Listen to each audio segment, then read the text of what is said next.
মঙ্গলবার চোপড়ার ব্লকের দাসপাড়া ফুটবল মাঠ প্রাঙ্গণে বাম কংগ্রেস জোটের ব্লক নির্বাচনী কমিটির উদ্যোগে একটি কর্মী সভা করা হয়। এদিনের কর্মী সভায় দুই দলের কর্মী সমর্থকদের ব্যাপক উপস্থিতি লক্ষ্য করা যায়।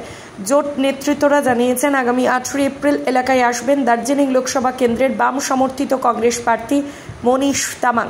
পাশাপাশি জোট নেতৃত্বরা জানিয়েছেন, চোপড়া বিধানসভা জুড়ে একটি বাইক মিছিলের আয়োজন করা হবে। এদিন কর্মী সমর্থকদের উদ্দেশ্যে ভোট প্রচারে ঝাঁপিয়ে পড়ার বার্তা দেওয়া হয়। ইতিমধ্যেই ব্লক জুড়ে প্রত্যেকটি অঞ্চলে বাম কংগ্রেস জোট যৌথভাবে নির্বাচনে অঞ্চল কমিটি গঠন, বুথ কমিটি গঠন করা হয়েছে। এদিনের কর্মী সভায় উপস্থিত ছিলেন কংগ্রেস নেতা অশোক রায়, ব্লক কংগ্রেস সভাপতি বশির উদ্দিন, সিপিএম নেতা মকলেশ্বর রহমান, চোপড়া 2 নম্বর এরিয়া কমিটির সম্পাদক বিদ্যুৎ তরফদার সহ বাম ও কংগ্রেসের ব্লক ও জেলা নেতৃত্ব। কি বলছেন দুই দলের উচ্চ নেতৃত্বরা, চলুন শুনে নেওয়া যাক। আমাদের চোপড়া ব্লকের 8টি অঞ্চল নিয়ে একটা কর্মী জীবী সভা ছিল। এলাকায় কবে আসবে প্রার্থী? আমাদের প্রার্থী 18 তারিখ আসতেছে সকাল 9টায়। দাসপাড়া হাই স্কুল মাঠ থেকে শুরু করে প্রার্থী আমাদের তার রোড শো এই দিক দিয়ে দাসপাড়া হয়ে মাইজালি হয়ে হাইপটিয়া হয়ে সোনাপুর হয়ে চোপড়া হয়ে চুটিয়াখোর হয়ে আবার লক্ষ্মীপুর হয়ে ঘিন্নিগা হয়ে লালবাজারে শেষ করব। না, মনোবল ভাঙার প্রশ্ন না।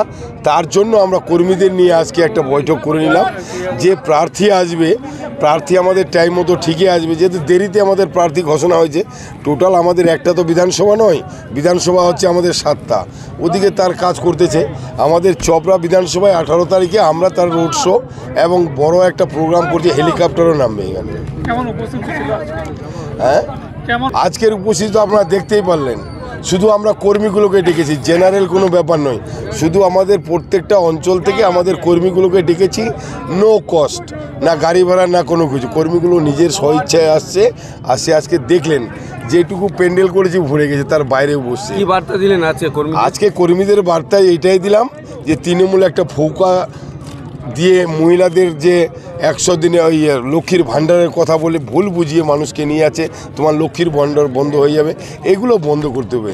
এবং কর্মীদের উদ্দেশ্যে আরও বলা হয়েছে যে এবারকার নির্বাচন পঞ্চায়েত নির্বাচনের বদলা নিতে হবে এবং লোকসভা নির্বাচনে একদিকে রাহুল গান্ধী, একদিকে মোদি, কোন দিকে দেখবেন? যদি আপনারা মোদিকে দেখেন বা তৃণমূলের হাত শক্ত করেন, তার মানে বিজেপিকে ভোট দেওয়া। কারণ যে তৃণমূল কোথায় যাবে? 42টা সিটে প্রার্থী দিয়েছে আর 3টা অন্য স্টেটে দিয়েছে, জিতবে কয়টা? আর ওই সিটগুলো নিয়ে যাবে কোথায়? তৃণমূল উন্নয়নের নামে ভাওতাবাজি দিয়ে ভোট চাইতেছে, লক্ষ্মীর ভাণ্ডার নামে ভোট চাইতেছে। আসল ঘটনা হচ্ছে 26 অবধি তাদের উন্নয়নের দায়িত্ব সাধারণ মানুষ তুলে দিয়েছে বিধানসভায়। লোকসভায় ওদের কী আছে? এরা ভোট বিক্রি করার জন্য হয়তো বিজেপির সিট কমে গেলে ওইখানে জয়েন করবে, এদের এইটা আসন্ন লোকসভা নির্বাচনকে কেন্দ্র করে যেহেতু আমাদের প্রার্থী অনেক দেরিতেই আমাদের ঘোষণা হয়েছে, সময় কম ছিল, তবুও তার মধ্যে থেকে আমরা দুই দলের কর্মীদের ডেকেছিলাম যে যেহেতু কংগ্রেস এবং সিপিএম দুটো আলাদা পার্টি, সেই পার্টির কর্মীদের মধ্যে কোনো দ্বিধাদ্বন্দ্ব না থাকে লড়াই আন্দোলন করতে গিয়ে, সেই দ্বিধাদ্বন্দ্ব অনেক প্রশ্ন থাকতে পারে। দুই দলের নেতৃত্বরা ছিল, সেগুলো নিয়ে আলোচনা হয়েছে যে এই কাজটা আমাদের যেহেতু দেশে এক কঠিন একটা বিপদের সময়, এই সময় আমাদের যে রাজনৈতিক বৈরিতা রয়ে গেছে, আমাদের যে বিভেদ রয়ে গেছে, সেটাকে দূরে সরিয়ে রেখে আমাদের ঐক্যবদ্ধ হয়ে এই দেশের প্রধানমন্ত্রীকে পরিবর্তন করতে হবে। সেই বার্তাটা আমরা আমাদের কর্মীর মধ্যে দিয়ে এই কর্মী সভার মাধ্যমে আমরা কর্মীদের দিলাম। আমরা দেখুন, কংগ্রেস একটা আলাদা দল, সিপিএম একটা আলাদা দল, এবং আমাদের ভারতবর্ষের কোয়ালিশন পলিটিক্সটা দীর্ঘদিন থেকেই চলছে। বিভিন্ন প্রেক্ষাপট এবং পরিস্থিতি তৈরি হয়, সেই পরিস্থিতিতে আমরা রাজনীতিক দলগুলোর কর্মী হিসেবে আমরা যে কাজটা করি, যে দেশের মানুষের জন্য কী ভালো হবে সেটাকে সামনে রেখে আমাদের কাজ।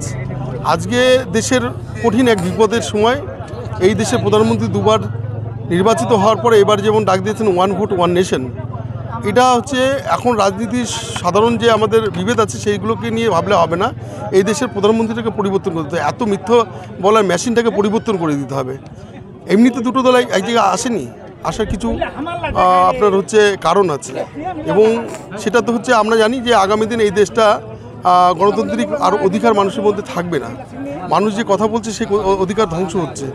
মানুষের যা করতে চায়, মানুষের যা অধিকার সব কিছু ধ্বংস ইতিমধ্যে শুরু করে দিয়েছে। বলতে গেলে অনেক সংবাদ মাধ্যমে এতটা স্বল্প সময়ে অতটা কথা বলা যাবে না। সেই জন্য এই সময়ে মানুষকে আমরা সেটা বোঝাতে পারছি এবং আমাদের ভোট সেটা আমাদের যে জোট প্রার্থী আছে সেখানেই যাবে। তৃণমূল তো চাইছে রাজ্যতে এই দেশ থেকে বিজেপিকে তাড়াতে, সেক্ষেত্রে তাহলে আপনারা তৃণমূলকে সমর্থন করলেন না? খুব ভালো প্রশ্ন, যে আমরা তৃণমূল যদি সেই ধরনের তাদের তুলে ধরতে পারতো যে এই দেশে প্রধানমন্ত্রী যে আছে বা বিজেপি আরএসএসের বিরুদ্ধে যদি তৃণমূল সেই প্রেক্ষাপট তৈরি করতে পারতো, এবং তৃণমূল সেই ইমেজ কিন্তু তৃণমূলের নেই। তার দীর্ঘ ইতিহাস আছে তৃণমূলের। তার ইতিহাসে দেখা যাচ্ছে তিনি অটল বিহারী বাজপেয়ীর সরকারে বিজেপির সঙ্গে ঘর করেছেন। বিভিন্ন ব্যাপারে ওনার আপোষ নীতি রয়েছে তৃণমূলের সঙ্গে। আমরা দেখেছি গত প্রায় আপনার হচ্ছে 2টো টার্মে বিভিন্ন ক্ষেত্রে যখন আপনার হচ্ছে না আপনার সংসদে, বিশেষ করে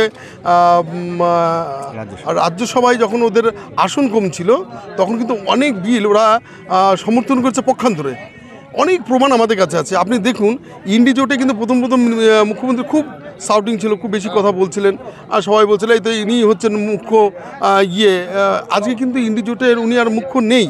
কারণ কি, আপনার সবাই কি এই প্রশ্ন করা উচিত যে কেন আজকে উনি মুখ্য থাকতে পারছেন না? ওনার কি এমন অসুবিধা হলো? যদি ইন্ডি জোটে থাকতো ওনার কি বাম কংগ্রেস চাইনি তাই উনি থাকেননি? না, কারো চাওয়ার পরিপ্রেক্ষিতে একটা দেশের যে সরকার চলছে তার সদিচ্ছাটা বড় প্রয়োজন। কে চাইবে কে থাকবে সেটা তো বড় কথা নয়। আমাদের কেউ চাইছিল নাকি যে বামেরা ওইখানে আছে আপনারা ওইখানে আসুন? আমরা দেশের প্রয়োজন, দেশের মানুষের প্রয়োজনে আমরা সেখানে আছি। তাহলে সেটা তো বড় কথা না। এটা তো বললে হবে না কে চাইবে তারপরে থাকবে। ওনার অসুবিধা আছে কিছু। আমরা যেটা বুঝতে পারি যে ওনার যেমন হচ্ছে কেজরিওয়াল, তার বিরুদ্ধে অভিযোগ আছে কিন্তু উনি অ্যারেস্ট হয়ে গেলেন। এরকম অভিযোগ পশ্চিমবঙ্গে বহু আছে এবং তৃণমূলের বিরুদ্ধে অনেক অভিযোগ আছে, একটাও পর্যন্ত আজকে পর্যন্ত গ্রেপ্তারের ভয়ে ইন্ডিয়া জোট থেকে বেরিয়েছে। হ্যাঁ, 100 বার। এ নিয়ে কোনো ভারতবর্ষে কোনো মানুষের দ্বিমত আছে বলে আমি বিশ্বাস করি না। এই ভয়েই ওরা ইন্ডিয়া জোট থেকে এখন সাইড কাটছে। নাহলে এতদিন হয়তো কেজরিওয়াল বা আপনার হচ্ছে হেমন্ত সোরেনের মতন ঝাড়খণ্ডের সেই অবস্থাতে, সেই জন্য উনি বেরিয়ে এসেছেন। যাচা আপন যান বাঁচা, সেই রাস্তায় যাচ্ছেন উনি।